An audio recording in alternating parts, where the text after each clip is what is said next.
Hello students, आज अपन topic ले रहे हैं pleiotropic gene, polygenic inheritance and cytoplasmic inheritance. इनके ऊपर अपन डिस्कस करेंगे। ठीक है ना, ये भी जेनेटिक्स के अंदर पोस्ट मेंडेलियन जेनेटिक्स में आते हैं। प्लियोट्रोपिक जीन क्या है, प्लियोट्रोपी क्या है, ये अपन बात करेंगे।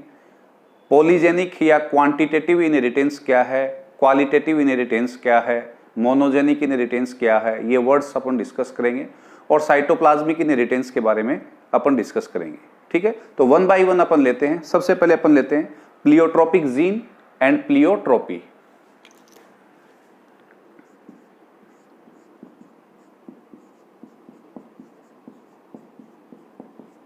Pleiotropic gene and pleiotropy. ठीक है, क्या है बेटा, सिंपली इसको समझिए। देखिए, टिल नाउ अभी तक अपन ने क्या देखा है कि one character controlled by the one gene. ठीक है, उस कैरेक्टर के जो ट्रेट्स हैं, जैसे टॉल, ड्वार्फ, तो उस जीन के भी दो रूप हैं, क्या, एलील्स। ठीक है ना, तो one gene controlling the one character. Is this clear? Pleiotropic gene and pleiotropy का मतलब क्या है? सिंपली देखिए, when a single gene controls more than one character, then the gene is called pleiotropic gene and this phenomena is called pleiotropy। यानी कि ये gene एक है क्रोमोजोम के ऊपर, ये एक्स, ये एक करेक्टर को कंट्रोल न कर करके मल्टीपल करेक्टर्स को क्या करता है, एक्सप्रेस करता है या कंट्रोल करता है। तो फिर उस जीन को अपन क्या बोलेंगे? This gene x will be called pleiotropic gene and this phenomenon will be called pleiotropy. ठीक है, अब एग्जांपल्स लेते हैं अपन। जैसे मेंडल वाले केस में अपन ने पढ़ा था, याद हो तो आपको, कि क्रोमोजोम नंबर 1 के ऊपर एक जीन उपस्थित है। एग्जांपल्स में अपन लेते हैं, जो मोस्टली 3 कलर करेक्टर्स को क्या करता है, कंट्रोल करता है। तो in case of the P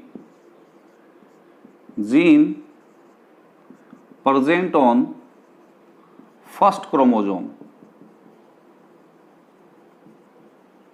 पहले क्रोमोजोम पे जो जीन उपस्थित है, दैट इज कंट्रोलिंग, क्या क्या कंट्रोल करता है? कंट्रोल्स नंबर 1 कोट कलर, यानी कि सीड कोट का जो कलर है वो कैसा होगा, ये कंट्रोल करता है, सीड कोट कलर। और ये सीड कोट कलर डिसाइड करने वाला, कंट्रोल करने वाला जीन ही दूसरा करेक्टर क्या कंट्रोल करता है? Colour of flower. और इसी के द्वारा बेटा तीसरा जो करेक्टर कंट्रोल किया जाता है वो क्या? Red spot on leaf. तो जीन कितना है? 1, लेकिन करेक्टर्स को क्या कर रहा है? 1 से ज्यादा को कंट्रोल कर रहा है। तो पी के अंदर फर्स्ट क्रोमोजोम पे प्रेजेंट वो जीन जो सीड कोट कलर को डिसाइड करता है, वो कैसा जीन है? प्लियोट्रोपिक जीन है। ठीक है, दूसरा एग्जाम्पल अपन लेते हैं बेटा। ये तो फर्स्ट एग्जाम्पल हो गया, एग्जाम्पल फर्स्ट।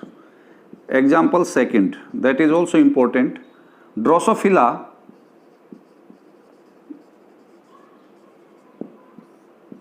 मेलेनोगास्टर। ठीक है ना, ये मक्खी जो है, इसके अंदर आपको क्या देखने को मिलेगा कि gene of I colour,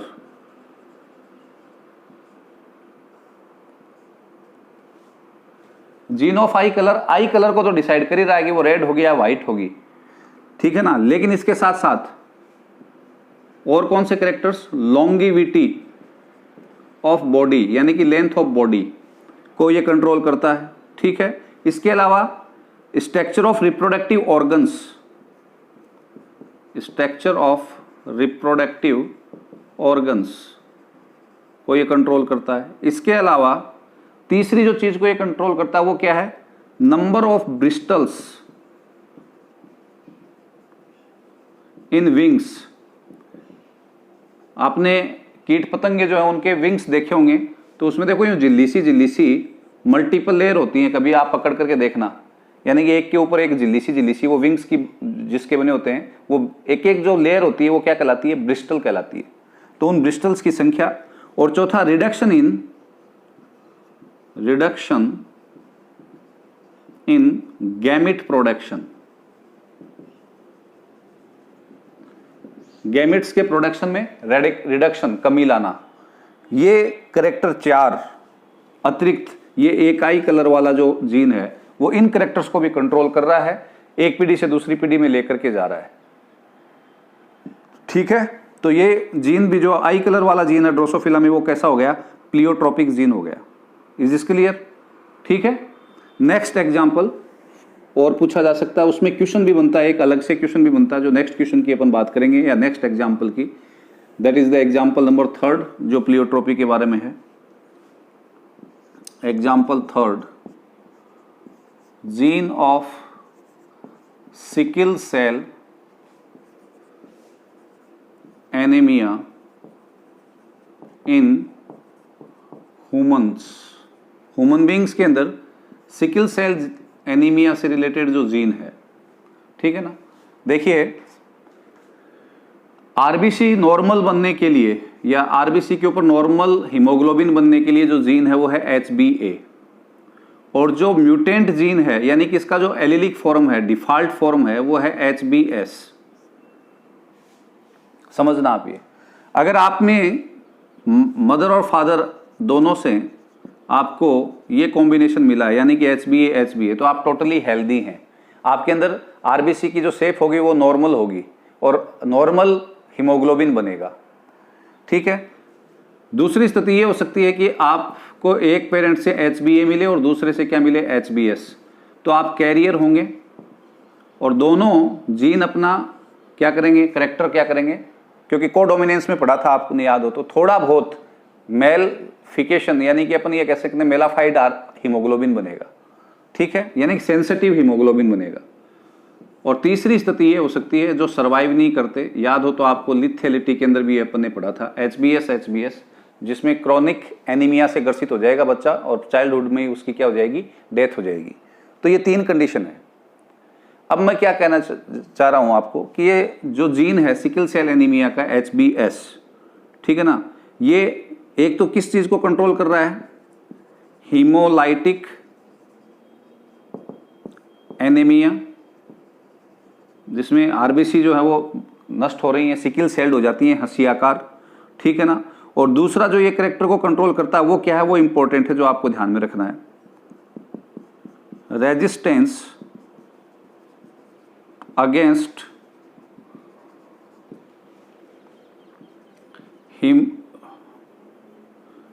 malaria caused by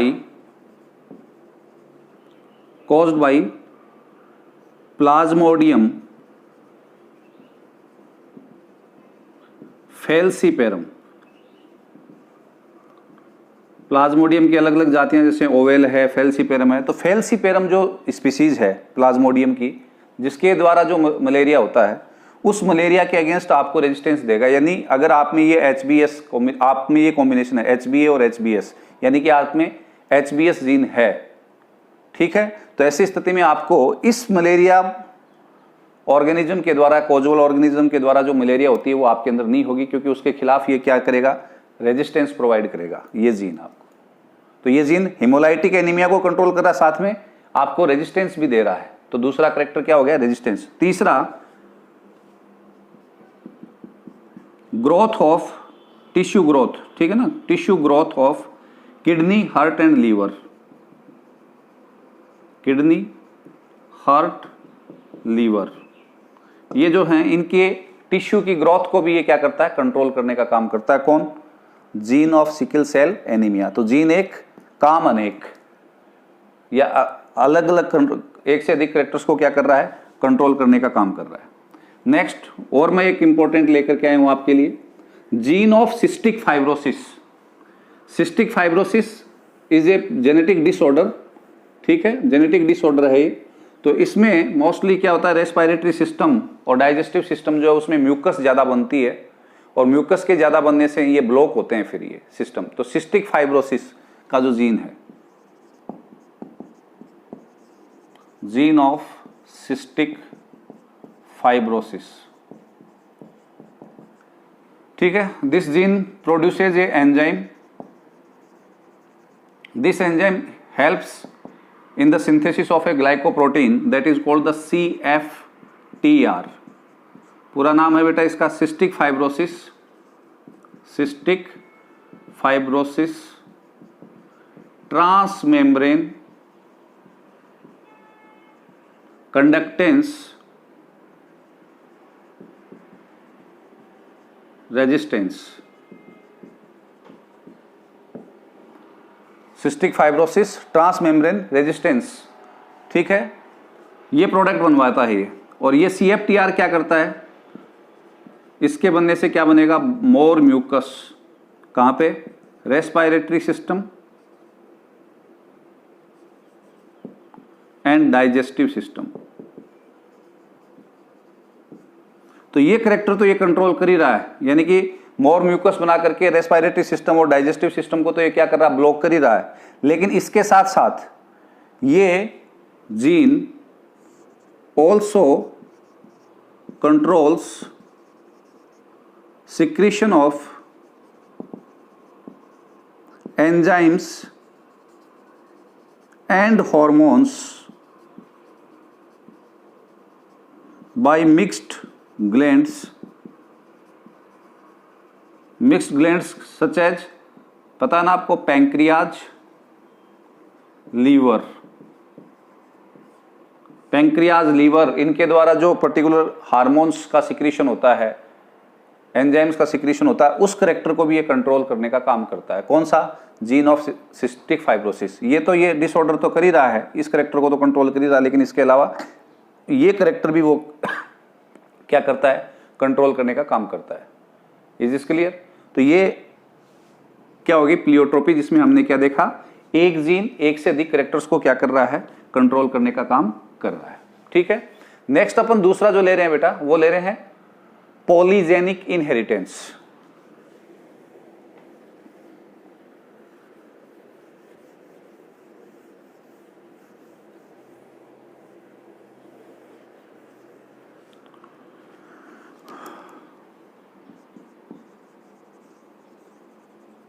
polygenic inheritance, ठीक है, दैट इज ऑल्सो कॉल्ड, इसी को अपन क्या बोलते हैं, क्वांटिटेटिव इनहेरिटेंस,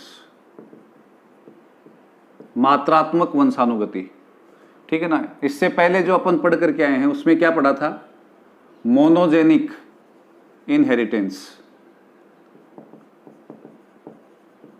जो अभी तक अपन पढ़ रहे थे वो क्या थी, मोनोजेनिक इनहेरिटेंस, मतलब एक करेक्टर को एक्सप्रेस करने का, एक पीढ़ी से दूसरी पीढ़ी में ले जाने का संपूर्ण जो जिम्मेदारी थी वो किसकी थी, एक जीन की, ठीक है, या उस एक जीन के जो फॉर्म्स थे एलील्स, क्योंकि करेक्टर की भी क्या थी, ट्रेट्स। तो एक करेक्टर टोटली में एक जीन की फॉर्म्स के द्वारा क्या हो रहा था, कंट्रोल हो रहा था, और एक पीढ़ी से दूसरी पीढ़ी में क्या हो रहा था, इनहर्ट हो रहा था। Is this clear. इसी को अपन मोनोजेनिक को ही अपन क्या बोल देते हैं, क्वालिटेटिव, गुणात्मक इनहेरिटेंस। इसमें क्या है बेटा, पॉलीजेनिक इनहेरिटेंस में, इसमें करेक्टर सिंगल है, लेकिन उस सिंगल करेक्टर की 100% एक्सप्रेशन, यानी कि अपने ऑप्टिमम लेवल के ऊपर उसका एक्सप्रेशन किस पे डिपेंड करता है, मोर देन वन जीन।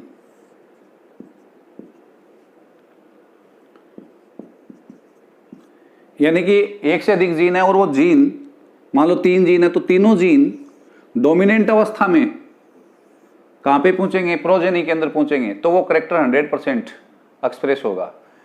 अगर वो तीनों ने पहुंच करके 2 पहुंच रहे हैं, तो फिर ऐसी स्थिति के अंदर वो 66% क्या होगा, क्योंकि यहां पे प्रत्येक जीन का एक पार्शियल कंट्रीब्यूशन है उस करेक्टर के अंदर ठीक है ना, एक्सप्रेस होने में।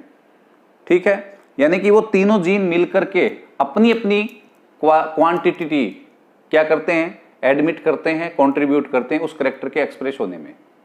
तो यानी कि उस करेक्टर के कंप्लीट एक्सप्रेशन क्या डिपेंड करेगा, क्या कि उस करेक्टर को कंट्रोल करने वाली जितनी भी जीन है वो सभी कौन सी अवस्था में आए, डोमिनेंट अवस्था में आए। किसके अंदर, प्रोजेनी के अंदर।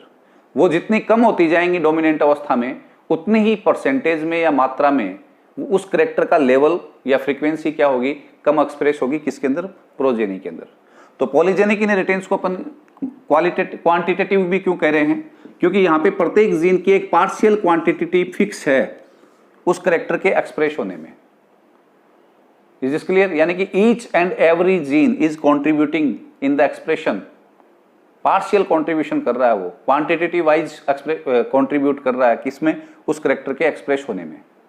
ठीक है, तो when single character is inherited by the more than one gene from one generation to the next generation, then those genes will be called the polygenes, and that kind of the inheritance will be called polygenic inheritance. It is also called quantitative inheritance because each gene having the partial contribution in the expression of that character. Is this clear? तो अब देखिए और example अपन लेंगे तो उससे और ज्यादा clear होगा आपको। ये जो पॉलीजेनिक इनहेरिटेंस है, इसको सबसे पहले नीलसन एहले ने रिपोर्ट किया था। किसने किया था? नीलसन एहले।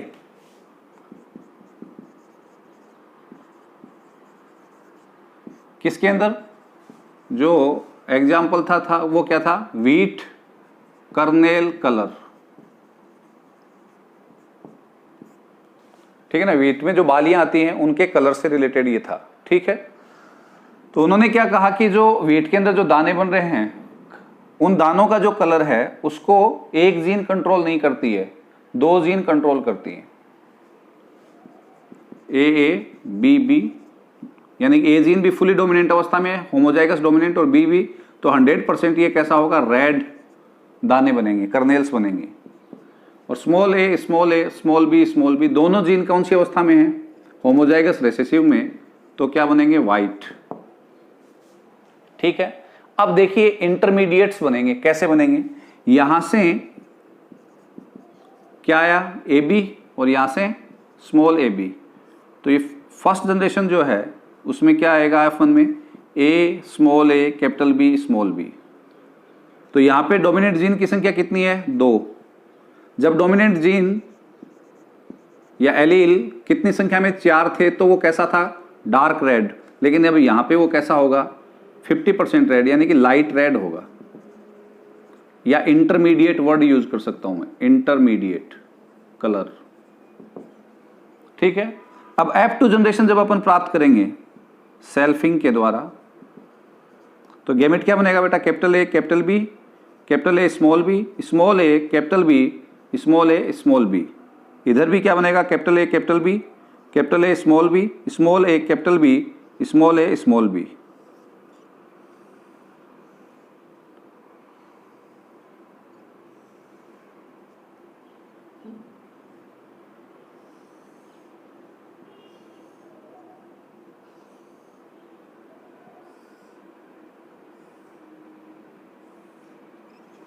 ठीक है, अब देखिए यहां पे जो अपने को रेशियो प्राप्त होगा वो क्या प्राप्त होगा? बहुत इंपॉर्टेंट है, वो आपको ध्यान में रहना चाहिए, याद रहना चाहिए। यहां पे क्या आएंगे बेटा? देखिए A B A B A B A B, सामने वाला याद है ना आपको? ये capital A small B, capital A small B, capital A small B, capital A small B. इसमें small A capital B, small A capital B, small A capital B, small A capital B, small A capital B. ठीक है, इसमें क्या आ जाएगा? Small A small B, small A small B, small A small B, small A small B. इधर capital A capital B, capital A capital B, capital A capital B, capital A capital B, capital A small B, capital A small B, capital A small B, capital A small B. यहाँ पे small A capital B, small A capital B, small A capital B, small A capital B, small A small B, small A small B, small A small B, small A small B. अब देखिए ये पहले वाला जो है उसमें चारों dominant हैं, लेकिन इस जैसा और कोई नहीं है जिसमें चारों डोमिनेंट हो। तो ये एक जो होगा वो कैसा होगा बेटा, रेड। ठीक है, इसमें देखिए बेटा 3 डोमिनेंट हैं और इसमें भी कितने, 1 2 3 डोमिनेंट हैं। इसमें देखिए बेटा 3 डोमिनेंट हैं, 1 2 3। इसमें कितना, 1 2 ये रहा 1 2 3, यानी कि ये 4 1 2 3 4 ऐसे हैं जिनमें 3 डोमिनेंट हैं और एक कैसा है, रिसेसिव है। तो ये 4 जो होंगे, ये पहले वाला इसको डार्क रेड कह दीजिए, गहरा लाल, तो ये क्या हो जाएंगे, लाल, रेड। ये डार्क रेड है, डार्क मानी गहरा लाल, और ये लाल। क्लियर है। अब देखिए नेक्स्ट, ये एक जो है इसके अंदर चारों ही रेसेसिव हैं, तो चारों रेसेसिव होंगे तो कैसा होगा, वाइट। तो ये एक ऐसा है जो इसमें चारों रेसेसिव हैं, तो ये कैसा है, वाइट। ठीक है। अब देखिए बेटा ये 1 2 3 और 4 ये ऐसे हैं, ध्यान से देखिए, जिनमें 4 में से 3 रेसेसिव हैं और 1 डोमिनेंट है। तो ये जो 4 होंगे ये कैसे होंगे, लाइट वाइट। ठीक है। अब बच गए कितने, देखो जिनको मैंने टिक नहीं किया है, 1 2 3 4 5 6, 1 2 3 4 5 6।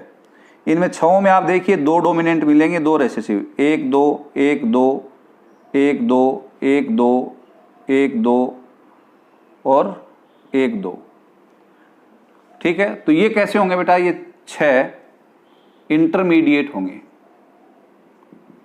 इंटरमीडिएट कलर के। ये जो था ऐसे, कारण प्रत्येक जीन का अपना परसेंटेज है इसमें।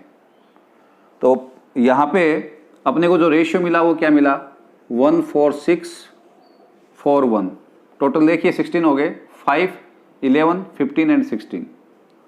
और अपने को कितनी रेंज मिली इंटरमीडिएट्स की, ये देखो इंटरमीडिएट्स मिले, यानी कि केवल ऐसे ही दाने वाले पौधे नहीं प्राप्त होंगे बल्कि इंटरमीडिएट रेंज भी अपने को प्राप्त होंगी। ठीक है ना। तो पॉलीजेनिक इनहेरिटेंस के एग्जांपल ह्यूमन बींग्स में तो बहुत से हैं, जैसे स्किन कलर है, तो स्किन कलर के आधार पे आपको कई इंटरमीडिएट्स एकदम काले और एकदम गोरे के बीच में मिलेंगे, जो अभी अपन एग्जांपल करेंगे। आईक्यू के आधार पे आपको डिफरेंट डिफरेंट लेवल मिलेंगे, हाइट के आधार पे आपको डिफरेंट डिफरेंट टॉप हाइट और ड्वार्फ यानी बौने आदमी और लंबे से लंबे आदमी के बीच आपको 7 फुट का भी मिलेगा, 6.5 का भी मिलेगा, 6.25 का भी मिलेगा, 6 का भी मिलेगा। कारण ये जो करेक्टर है हाइट का या आईक्यू का या स्किन कलर का, इनको कंप्लीट रिप्रेजेंटेशन में या एक्सप्रेशन में किसी एक जीन का हाथ नहीं है, मल्टीपल जीन क्या कर रहे हैं, कंट्रीब्यूट कर रहे हैं। अगर आपको अपने पेरेंट्स से मल्टीपल ये जीन डोमिनेंट अवस्था में मिल जाएंगे, उतनी ज्यादा आपकी आईक्यू या हाइट होती जाएगी, और जितने ज्यादा रेसेसिव मिलते जाएंगे उतने आप मंद बुद्धि होते जाएंगे। क्लियर है क्या। ठीक है ना, वो अभी अपन करेंगे। तो यहां पे देखिए डार्क रेड कौन से होंगे, जिनमें चारों डोमिनेंट होंगे, और डार्क व्हाइट कौन से होंगे, जिनमें चारों क्या होंगे, रेसेसिव। ये रेड है, ये कौन से हैं, 3 डोमिनेंट और 1 कैसा इनमें, रेसेसिव। इंटरमीडिएट में 2 डोमिनेंट, 2 कैसे हैं, रेसेसिव। और लाइट व्हाइट के अंदर 1 डोमिनेंट और 3 क्या है, रेसेसिव। तो डोमिनेंट की संख्या घटती जा रही है, उसके आधार पे करेक्टर का परसेंटेज भी या लेवल भी क्या होता जा रहा है, कम होता जा रहा है, या डोमिनेंट जो जो आते जा रहे हैं त्यों त्यों उस करेक्टर का ऑप्टिमम लेवल क्या होता जा रहा है, एक्सप्रेस होता जा रहा है। ठीक है। तो एक एग्जांपल तो ये, बाद में ये पता चला कि केवल ये 2 जीन ही नहीं, ए और बी नहीं, 3 जीन जो है इस करेक्टर को क्या करती हैं, कंट्रोल करती हैं। 3 जीन वाले के लिए लेकिन अपन दूसरा एग्जाम्पल काम में ले लेते हैं, और वो है ह्यूमन स्किन कलर, जिसमें स्किन कलर को कंट्रोल करने वाली जीन जो है वो कितनी है, 3 है।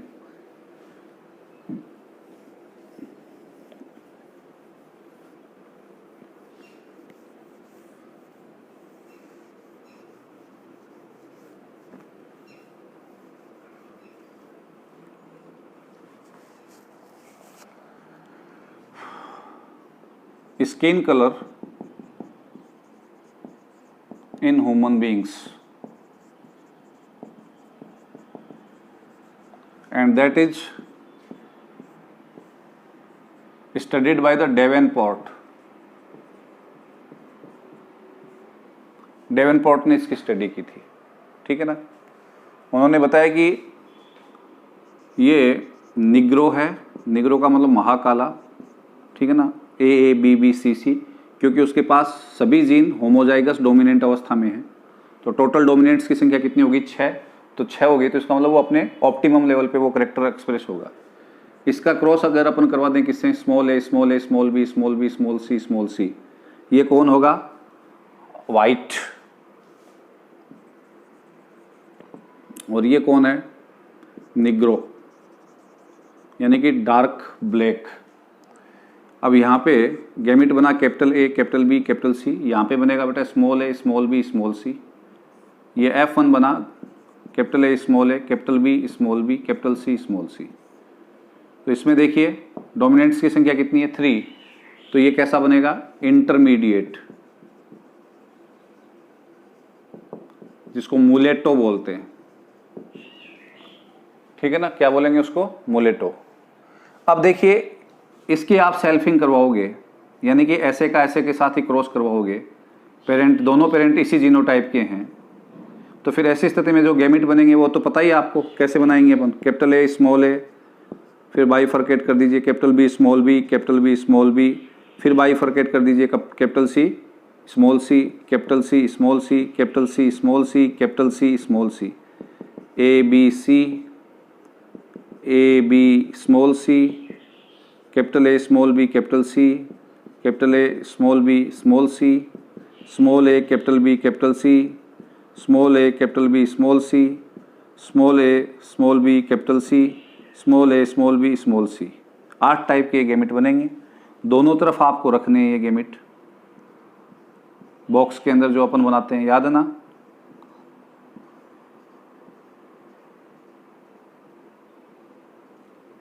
ठीक है, दोनों तरफ रख करके अपने को वो क्रॉस करवाना है।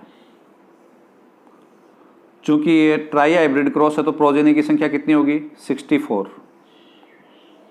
टोटल जो प्रोजेनी पैदा होंगी यहाँ पे वो कितनी होंगी? 64, ठीक है ना। ये क्रॉस आप करवाना आगे, ठीक है। इस क्रॉस का जो रिजल्ट मिलेगा वो मैं आपको बता रहा हूँ।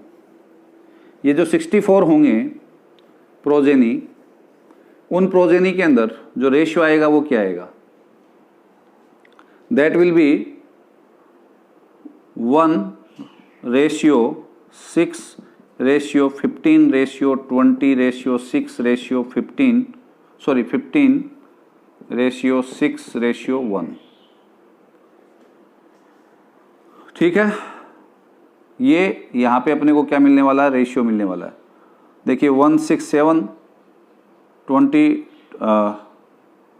7 और 15 यानी कि 22 और 20 42 और ये भी 22 यानी कि 64। 15 30 और 20 50, 6 6 12 52, 62 63 और 1 64। कैसे होंगे बेटा? देखिए ये मैं बता देता हूँ। जो क्रॉस करोगे आप तो उसमें आपको एक तो ऐसा मिलेगा जिसमें 6 डोमिनेंट होंगे, 6 ऐसे होंगे जिनमें 5 डोमिनेंट होंगे और 1 रेसेसिव होगा, 15 ऐसे होंगे जिनमें 4 डोमिनेंट फॉर्म होंगी और 2 रेसेसिव, 20 ऐसे होंगे जिनमें 3 डोमिनेंट और 3 क्या होंगे? रेसेसिव, 15 ऐसे होंगे जिनमें 2 डोमिनेंट 4 रेसेसिव, 6 ऐसे होंगे जिनमें 1 डोमिनेंट और 5 रेसेसिव, और एक ऐसा होगा जिसमें 6 के 6 कैसे होंगे? रेसेसिव होंगे, ठीक है। तो ये जो है जिसमें 6 डोमिनेंट है ये कैसा होगा? डार्क ब्लैक, ये डार्क ब्राउन या थोड़ा हल्का काला मान लो, ये कैसा? ब्राउन, ठीक है ना। या अपन ये कह सकते हैं, यूं वर्ड यूज करोगे तो ज़्यादा अच्छा रहेगा। ये 5 कैसे होंगे? ये डार्क ब्लैक है, ये ब्लैक, ये कैसा हो जाएगा? लाइट ब्लैक, ठीक। और ये 20 कैसे हैं? इंटरमीडिएट, न काले ज़्यादा न गोरे ज़्यादा। ये कैसा होगा? लाइट वाइट, और ये वाइट और ये डार्क वाइट। तो ये बीच में जो अपने को मिल रहे हैं ये इंटरमीडिएट्स मिल रहे हैं, ठीक है। और इसका रीज़न क्या है? अब आप इसको कैलकुलेटिव तरीके से देख लीजिए। देखिए टोटल कितने जीन्स हैं जो इस कंट्रोल करेक्टर को कंट्रोल कर रहे हैं? 6। तो प्रत्येक जीन का रोल कितना हो गया? भाग दे दीजिए 6 इंटू 6 1 जब 6 4 0 लगभग 17%। तो अगर ये जीनोटाइप है किसी का तो ये कैसा है? डार्क व्हाइट है। अब इसमें एक क्या हो गया? डोमिनेंट हो गया, चाहिए ये हो गया, चाहिए ये हो गया, चाहिए ये हो गया। तो मिलेनिन की कंसंट्रेशन कितनी बढ़ जाएगी? 17%। 2 हो गए तो कितनी? 34%। 3 हो गए तो कितनी? 51% लगभग, यानी 50% के लगभग। 4 हो गए तो, और 6 हो जाएंगे तो वही 100% पे चली जाएगी। यानी कि प्रत्येक का कॉन्ट्रीब्यूशन है, क्वांटिटेटिव वाइज कॉन्ट्रीब्यूशन है उस करेक्टर के एक्सप्रेस होने में। क्लियर है क्या? तो इन केस ऑफ द, अगर पॉलीजेनिक इनहेरिटेंस में आपको ध्यान में रहना चाहिए, 2 जीन एक करेक्टर को कंट्रोल कर रही हैं, तब तो रेशियो क्या आता है? अभी जो बताया था 1 4 6 4 1, और अगर 3 करती हैं तो क्या आएगा? 1 6 15 20 15 6 1। Is this clear? ठीक है, ये क्या हो गई? Polygenic inheritance. नेक्स्ट जो अपन ले रहे हैं और लास्ट है वो है साइटोप्लाज्मिक जीन हेरिटेंस, जिसके बारे में शुरू में भी अपन ने थोड़ा बहुत डिस्कस किया था रेसिप्रोकल क्रॉस जब पढ़ रहे थे उस समय, और उसमें अपन ने बात की थी कि करेक्टर्स जो हैं वो एक जनरेशन से दूसरी जनरेशन तक ले जाने का काम कौन करते हैं? क्रोमोसोम्स, क्योंकि उनके ऊपर क्या पाए जाते हैं? जीन। और वो जीन जो है वो कहाँ पे उपस्थित हैं? ये जैसे गैमिट है, मेल गैमिट, और ये कौन है? Female gamete. तो in case of the plants male gamete जो होता है वो केवल न्यूक्लियस से रिप्रेजेंट होता है, तो इसका मतलब साइटोप्लाज्म नहीं है। तो जो क्रोमोसोम्स न्यूक्लियस में प्रेजेंट हैं उन पे पाए जाने वाले जीन ही किस में आएंगे? प्रोजेनी में आएंगे।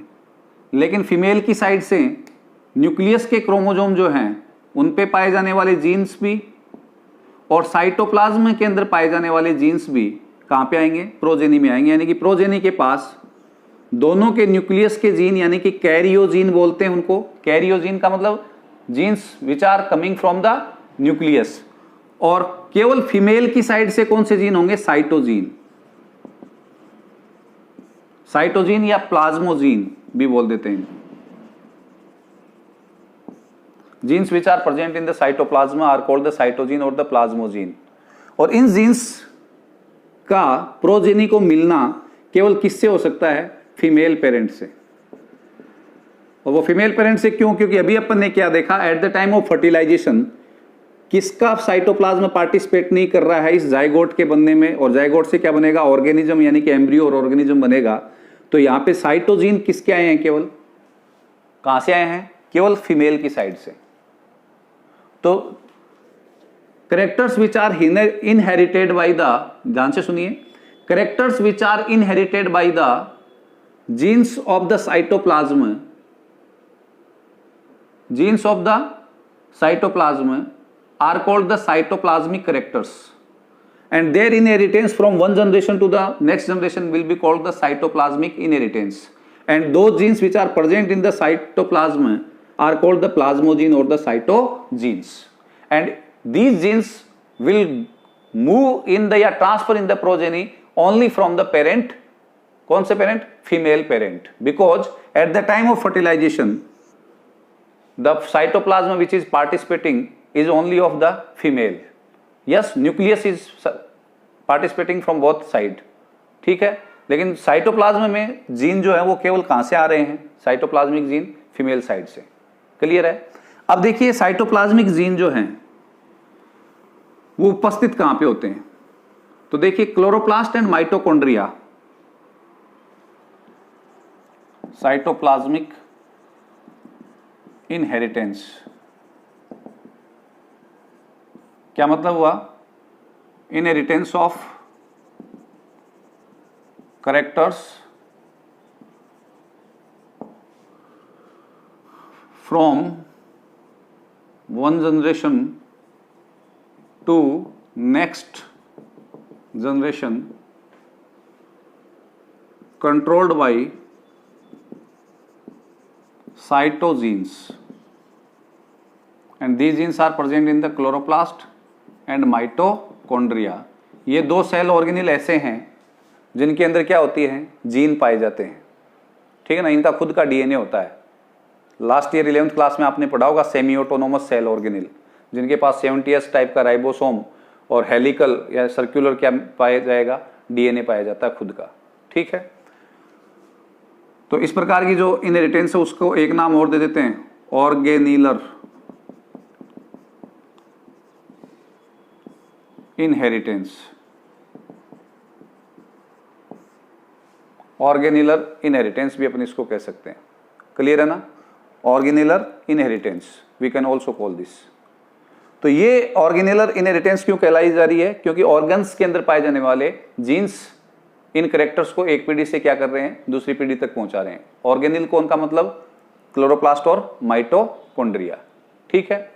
तो पहले तो ये पता होना चाहिए, genes which are present in the cytoplasm और the cytoplasmic organelles like mitochondria and chloroplast are called the cytogene और the plasmogene and the characters which are transferred through these genes from one generation to the next generation are called the cytoplasmic characters and their inheritance pattern is called the cytoplasmic inheritance।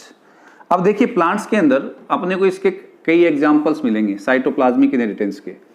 और cytoplasmic inheritance के अंदर एक चीज देखने को मिलेगी अपने को, क्या कि साइटोजीन के द्वारा जो करेक्टर कंट्रोल होता है वो अगली पीढ़ी के अंदर केवल फीमेल पेरेंट ही पहुंचा सकता है या फीमेल पेरेंट के अनुसार ही होगा वो करेक्टर, किसमें, प्रोजेनी के अंदर। क्यों, क्योंकि आई कहां से रहा है, वो फीमेल पेरेंट से आ रहा है। तो मैं एक एक एग्जांपल लेता हूं। जैसे अगर आपने सुना हो या आपने डिस्कस भी किया था पहले कि ये जो साइटोप्लाज्मिक इनहेरिटेंस है इसकी डिस्कवरी की थी कार्ल कोरेंस ने, और वो भी किसमें की थी, क्योंकि उसने काम ही इसी प्लांट पे किया था। तो इनकम्प्लीट डोमिनेंस की भी और साइटोप्लाज्मिक इनहेरिटेंस की भी, किसमें, मिराबिलिस जलापा में। किसके अंदर, मिराबिलिस जलापा के अंदर इन्होंने डिस्कवरी की थी। किससे रिलेटेड थी वो, जो लीफ कलर है, ब्रांच या लीफ कलर जो है उससे रिलेटेड। तो उन्होंने बताया कि ब्रांच का कलर या तो पेल होगा या ग्रीन होगा, ठीक है। और ये जो ब्रांच कलर वाला जीन है वो किसके अंदर उपस्थित है, प्लास्टिड यानी कि क्लोरोप्लास्ट का एक, अपन ये कह सकते हैं क्लोरोप्लास्ट एक टाइप है किसका, प्लास्टिड का। तो प्लास्टिड्स के अंदर ये जीन होता है। अब देखिए अगर किसी क्रॉस में, ध्यान से सुनिए, ये मैं क्रॉस ए करवा रहा हूं जिसमें पेल यानी कि पीली ब्रांच वाले प्लांट को मैंने फीमेल प्लांट के रूप में लिया है और उसका क्रॉस किससे करवाया है, ग्रीन मेल प्लांट से। तो जो F1 बनेगी उसमें इस प्लांट जैसे ब्रांच आएंगी। कारण ये जो जीन है वो दोनों के पास उपस्थित है। कौन सा, ब्रांच को कलर देने वाला जीन दोनों के पास उपस्थित है। किसके अंदर, दोनों के प्लास्टिड में। लेकिन जब फर्टिलाइजेशन हुआ तो इस जाइगोट के अंदर प्लास्टिड केवल किसका आया, फीमेल का आया। क्यों, क्योंकि साइटोप्लाज्म में केवल किसका कंट्रीब्यूट कर रहा है, फीमेल का। तो कौन सा जीन आया फिर इस जाइगोट के पास, पेल कलर वाला। तो कैसा बनेगा, पेल। अगर वाइस वर्सा कर दो आप, ये फीमेल पेरेंट के रूप में ले लो और ये किसके रूप में ले लो, मेल के रूप में, यानी कि इसके पोलन ग्रेन इस पे ट्रांसफर कर दो, तो फिर ये पेल नहीं बनेगा। F1 की जो ब्रांचेज या लीफ कलर होगा वो कैसा होगा, ग्रीन होगा। यानी साइटोप्लाज्मिक इनहेरिटेंस जो है उसमें जो कंट्रोलर होता है वो कौन होती है, फीमेल। यानी कि वो करेक्टर नेक्स्ट जनरेशन में किसके अकॉर्डिंग जाता है, फीमेल पेरेंट के अकॉर्डिंग जाता है। तो एक तो एग्जांपल आप ये दे सकते हो। दूसरा, मेल स्टेरिलिटी इन मेज। मक्का के अंदर मेल स्टेरिलिटी का जो करेक्टर है, मेल स्टेरिलिटी, स्टेरिलिटी का मतलब बंध्यता, नर बंध्यता इन मेज, ठीक है। आपको ये भी पता होना चाहिए ये जीन कहां पे उपस्थित होता है, माइटोकॉन्ड्रिया में, ठीक है। तो ये मेल गेमिट है और ये फीमेल गेमिट है और ये उसका माइटोकॉन्ड्रिया जिसके अंदर ये जीन उपस्थित है। ठीक है, मेल और ये फीमेल। अब यहां पे जो प्रोजेनी पैदा हुई है उसके अंदर ये क्या होगा, मेल स्टेरिलिटी वाला जीन आएगा और जितने भी मेल होंगे वो कैसे होंगे, स्टेराइल होंगे। Is this clear? अगर अपन वाइस वर्सा ले लें, इसको किसके रूप में ले लें, मेल के रूप में, और इसको किसके रूप में ले लें, फीमेल के रूप में। ठीक है, तो यहां पे क्या होगा देखिए, अगर इसके माइटोकॉन्ड्रिया में ये जीन उपस्थित नहीं है और ये कौन सा हो गया, मेल गेमिट हो गया ना, जो केवल न्यूक्लियस से रिप्रेजेंट होता है। इस फीमेल के माइटोकॉन्ड्रिया में ये मेल स्टेरिलिटी वाला जीन नहीं है, तो फिर ये प्रोजेनी भी कैसी होंगी, नॉर्मल होंगी, स्टेराइल नहीं होंगी। क्यों? क्योंकि साइटोप्लाज्म केवल किसका कंट्रीब्यूट करेगा, फीमेल का, और फीमेल के साइटोप्लाज्म में जो माइटोकॉन्ड्रिया है उसमें कौन सा जीन नहीं है, मेल स्टेरिलिटी वाला नहीं है, तो इसलिए नॉर्मल हो जाएंगे। अगर होगा तो ये सब कैसे होंगी, स्टेराइल होंगी, मेल जो होंगे वो। ठीक है, नेक्स्ट एक एग्जाम्पल और ले लेते हैं अपन, जिसका डबल उपयोग है इसलिए अपन ले रहे हैं। जीन ऑफ एल्बिनिज्म, रंजकहीनता, कलरलेसनेस जिसको बोलते हैं, इन प्लांट्स। ठीक है, ये अपन एक ले सकते हैं, gene of albinism in plants, जिसके अंदर आपको मेज के अंदर भी आप ये देख सकते हैं